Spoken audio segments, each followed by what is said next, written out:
पिछले 1 साल से यूएपी के तहत कैद करा हुआ है, जिनके ऊपर चार्जेस तो बहुत बड़े बड़े हैं पर उन्होंने कुछ करा नहीं है।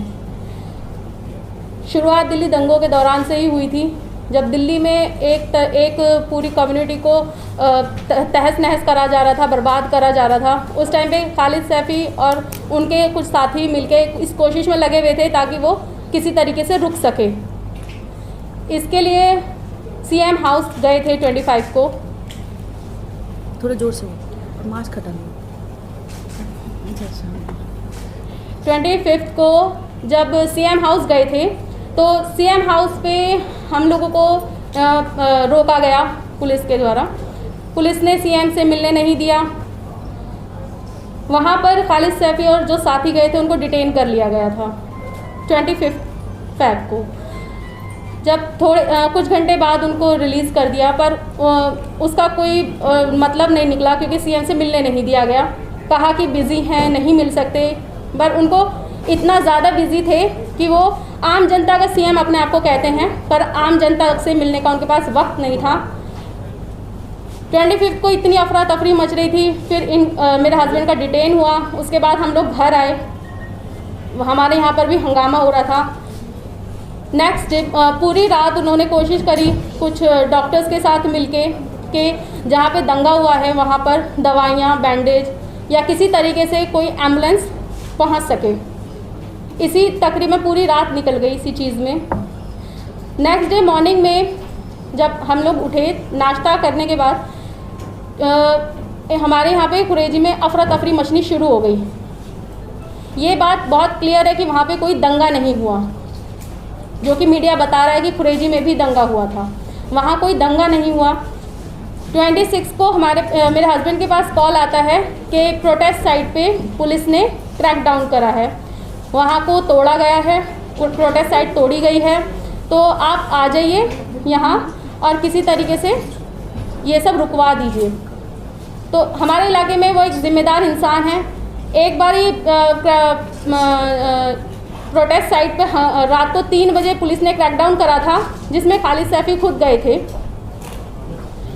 तो उन्होंने उस रात में वो लाइव वीडियो चलाया था जो काफ़ी वायरल हुआ है। उस वीडियो के एवज़ में उनको वो टारगेट पे थे हमारे वो जगतपुरी थाने की तरफ से, क्योंकि वहाँ पर सारे बड़े ऑफिसर्स आए थे रात को। कब्रिस्तान में घुस के प्रोटेस्ट साइट की लाइट काटी गई थी। तो ये सब एक मामला था, जिसके बाद प्रोटेस्ट कुछ दिन चला था। अभी 26 को जैसे ही वहाँ पहुँचते हैं तो प्रोटेस्ट साइट के पास नहीं पहुँचते, उससे कुछ दूर पे उनको पुलिस पकड़ लेती है। वो खुद से जा रहे हैं, ये सब वीडियो में क्लियर है कि किस तरीके से वो खुद से गए हैं और पुलिस ने उनको खुद से पकड़ा है। वो बात करने के लिए उनके हाथ में से फ़ोन छीना है और उनको सीधा अरेस्ट करा है। जिस जगह से अरेस्ट करा है वहाँ से जगतपुरी थाने की timing 5 to 7 minutes walking distance पे है। उनको पैदल ही लेके गए हैं जगतपुरी थाने तक। अभी जगतपुरी थाने पहुंचने के बाद में हम लोगों को नहीं पता कि कहाँ से अरेस्ट करा है, क्या हुआ है। कुछ लोग आए थे जो बोल रहे थे कि उनको इस तरीके से अरेस्ट कर लिया गया है। शाम तक हमें कोई खबर नहीं मिल रही थी, किसी से मिलने नहीं दिया गया उनको।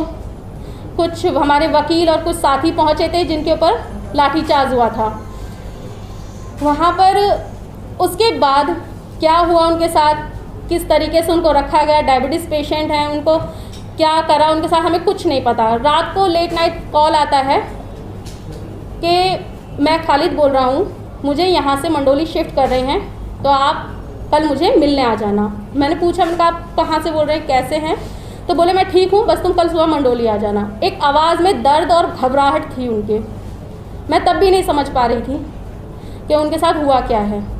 पर जब नेक्स्ट डे मैं उनको सुबह में मंडोली जेल पहुंचती हूं तो मैंने उनको देखा कि वो व्हील चेयर पे आ रहे हैं। उनके दोनों पैरों पे प्लास्टर है, उनके हाथ में प्लास्टर था, उनके हाथ पैरों पे डंडे के निशान थे, मारने के निशान थे, उनका चेहरा नोचा गया था, उनकी दाढ़ी उखाड़ी गई थी जो कि आगे के बाल नहीं थे, माथे पे आगे से बाल टूटे हुए थे, उनके आगे बाल नहीं थे, टूटे रहे थे, उनके चेहरे पे ऐसे खसोटने के निशान थे। तो ये सब वो चीज़ें हैं जो मैंने खुद से देखी हैं। ये खालिद ने जब तक कुछ भी नहीं बताया था और मैं एकदम शॉक्ड हो गई थी उनको फर्स्ट डे उस दिन देखकर। मुझसे पूछा भी नहीं गया उनसे कि आपको क्या करा, कैसे करा। बस मैं उनको देखती रही कि कुछ समझ में ही नहीं आ रहा था कि उनको किस चीज़ का बदला मिला है ये, या उन्होंने ऐसा क्या करा है जो ये सब हुआ। कुछ टाइम इन्हीं सब चीज़ों में निकल गया, एक के बाद दूसरा केस, दूसरे के बाद तीसरा केस। जैसे ही कोई मामला होता तो वो तीसरा केस, दूसरा केस, इस तरीके से वो केस लगा दिए उन लोगों ने। और तीनों ही केस एक ही चीज़ के, दिल्ली दंगों के। अभी कुछ टाइम से हम लोगों की बातें होनी शुरू हुई हैं और मैं भी लास्ट टाइम मिलके भी आई थी उनसे, तो मैंने उनसे बहुत सारी चीज़ें डिटेल में पूछी थी, उनको किस तरीके से टॉर्चर करा गया। अभी टॉर्चर में आधा से पौना घंटा उनको 8 से 9 पुलिस वालों ने बेइंतहा मारा है। उनको लाठी से, पट्टों से, पैरों से, उनको पहले नीचे वाले कमरे में रखा गया था।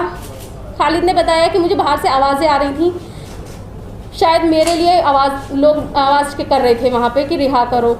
पर जैसे ही वो लोग वहाँ पे भीड़ बढ़ने लगी तो उन्होंने लाठीचार्ज कर दिया।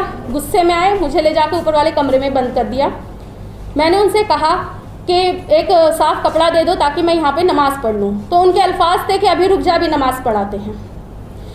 बाद में 4-5 पुलिस वाले आते हैं, आते ही सीधा उनको मारने लग जाते हैं, बेइंतहा मारते हैं। उन्होंने बोला कि मैं एकदम ऐसा बेहोश सा हो गया था। एक पुलिस वाले ने उसमें से उनकी दाढ़ी खींची और दाढ़ी खींच के उनके हाथ में बाल आ गए थे, तो उसने बोला कि ले अब हमने तेरी दाढ़ी भी खींच ली, अब बता तू क्या करेगा, और बनाएगा वीडियो और करेगा नेतागिरी। तो ये उनके अल्फाज थे, ये उनकी हैवानियत थी। हैवानियत सिर्फ यहाँ मारने पीटने पे नहीं रुकी, उनको खींच के बाथरूम में ले जाया गया।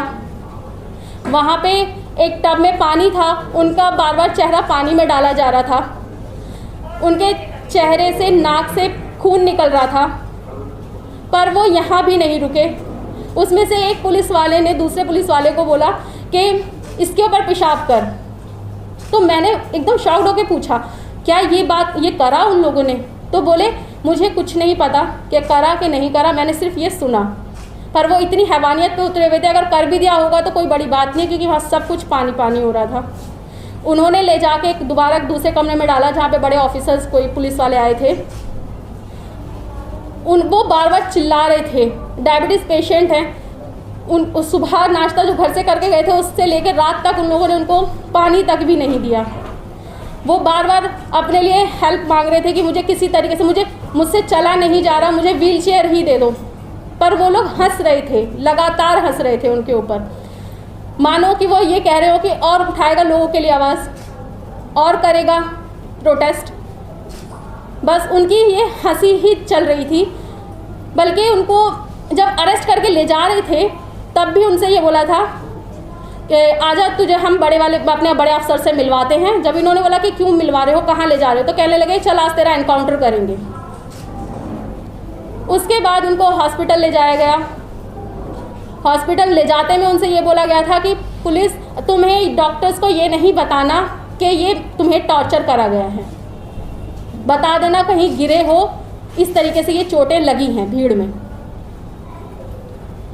रात में जब उनको हमें लगा कोर्ट के अंदर पेश करेंगे, हमारे कुछ मेरे भाई, मेरे जेठ वगैरह गए थे, उनको ये बोला गया कि अभी डॉक्टर के यहाँ गए हैं, अभी घर हैं, अभी वो वहाँ थाने जाएंगे, फिर वहाँ पे कोर्ट जाएंगे। पर उनको कोर्ट में पेश नहीं करा गया। एक अलग कोर्ट लगी थी पार्किंग में, तो उनको पार्किंग में ही पेश करा गया। अब पार्किंग में जब पेश करा तो जज साहब से वो और कस्टडी चाहते थे उनकी, शायद इस बार उनको मारने का ही इरादा हो। पर जज साहब ने जब उनकी हालत देखी और उन्होंने भी जज साहब को सारी हकीकत बताई कि किस तरीके से उनको टॉर्चर करा गया है, तो जज साहब ने बिल्कुल इनकार कर दिया कि इनको मंडोली जेल शिफ्ट करेंगे, जेसी देंगे। तो जज साहब से उन्होंने बोला कि मुझसे खड़ा नहीं हुआ जा रहा, मुझे व्हील चेयर, तो बोले कि वहीं व्हील चेयर भी मिल जाएगी। और खाने पीने के लिए जज साहब ने खुद ने उनको चाय और बिस्किट मंगाए थे, क्योंकि उन्होंने सुबह से कुछ नहीं खाया था। ये भी उन्होंने जज साहब से ही कहा कि मुझे कुछ नहीं दिया है, मेरा डायबिटीज़ लो हो रहा है, मैं बेहोशी आ रही है। तो पर उनको जब मंडोली शिफ्ट कर ले जा रहे थे तो उनको अंधेरा अंधेरा नज़र आ रहा था चारों तरफ। तो उन्होंने पूछा भी पुलिस वालों से कि मुझे कहाँ ले जा रहे हो, क्योंकि अंधेरा था, कुछ समझ में नहीं आ रहा था, उनकी खुद की हालत ऐसी नहीं थी। तो उनसे तब भी ये बात बोली गई थी कि हम तेरा इनकाउंटर करने ले जा रहे हैं। तो उन्होंने ये मैंने पूछा, मैं कहा क्यों पूछा था आपने? तो कहने लगे कि इतना अंधेरा हो रहा था, मुझे कुछ भी समझ में नहीं आ रहा था और मुझे लग रहा था कि शायद ये मेरी ज़िंदगी का आखिरी दिन है। जब रोशनी नज़र आई, उनको जेल नज़र आई, तो उनके अंदर थोड़ी हिम्मत आई कि चलिए अब मंडोली जेल शिफ्ट कर देंगे। अब रही बात मंडोली जेल की, तो कुछ साथी होते हैं, या यूँ कहिए कि खुदा भेज देता है आपकी हेल्प के लिए। वहाँ पर लोगों ने, मैं जब खालिद से मिली थी तो उन्होंने मुझे एक लाइन बोली थी कि जेल के अंदर लोग कम्युनल तो हैं, क्रिमिनल तो हैं पर कम्युनल नहीं है। तो उन्होंने वहाँ पर उन लोगों ने मिलके खालिद का जब प्लास्टर हट गया, क्योंकि हम बहुत परेशान रहते थे कि उनके पैरों में प्लास्टर है, वहाँ पे सब काम कैसे हो रहे होंगे, उनको किस तरीके से हेल्प हो रहा होगा। पर लोगों ने उनकी वहाँ हेल्प करी, उनको उठने बैठने में, उनको नहलाने में। उनके जब प्लास्टर हट गया तो उनसे फिर भी खड़ा नहीं हुआ जा रहा था, क्योंकि मसल डैमेज, एक पैर में क्रैक आया था और दोनों पैरों के मसल डैमेज हो चुके थे। तो उनके पैरों में मालिश करी। तो इस तरीके से उनके ये सब पूरा हुआ। पर अभी हमें ये समझ में नहीं आ रहा कि ये यूएपीए क्यों लगाया, जब तीनों केसों में सेम चार्जेस लगाए हुए हैं इन लोगों ने, तो यूएपीए क्यों लगाया है?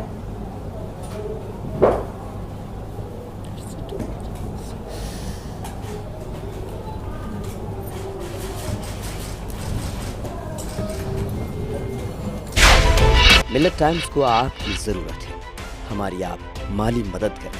हर महीने सिर्फ 100 रुपये और 1 साल के लिए 1 साल सिर्फ 1000 रुपये। रकम भेजने के लिए यहाँ दिए गए फ़ोन पे, गूगल पे और पेटीएम नंबर का इस्तेमाल कर सकते हैं।